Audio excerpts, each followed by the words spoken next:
ganėtinai pritrenkiančiai atrodo nesenai paskelbti duomenys žinomam ir respektabiliam vakarų amerikiečių leidiny Newsweek, kur patys CŽV įvairūs pareigūnai liudija, ką jie veikia, kaip jie dalyvauja šitam kare, Ukrainos pusėje be abejo, bet šalia to išaiškėja, kad dabartinis CŽV vadovas, žinomas diplomatas Burns, dabar jau pakeltas Amerikoje iki kabineto nario lygmens, prieš karą jis tokius ryšius palaikydavo su Rusijos žvalgybos vadovu Naryškinu, bet štai prieš karą 21 metų lapkričio mėnesį lankėsi Maskvoje, be abejo susitiko su Naryškinu, telefonu kalbėjosi su Putinu visą valandą ir aptarė būsimo karo eigą.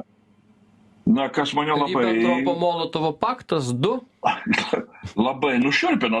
Ir CŽV džiaugiasi, kad štai, buvo sutarta dėl tam tikrų apribojimų, kad rusai neis toliau negu Ukraina, veršis tik Ukrainos teritoriją, kad nenaudos branduolinio ginklo. Amerikiečiai įsipareigojo iš vienos pusės, kad amerikiečiai nedalyvaus kare, kitaip sakant, jų kariuomenė nedalyvaus, gali tą lyg ir suprast, bet taip pat, kad jie prižiūrės, kad ukrainiečiai taip sakant, nekariautų Rusijos teritorijoje.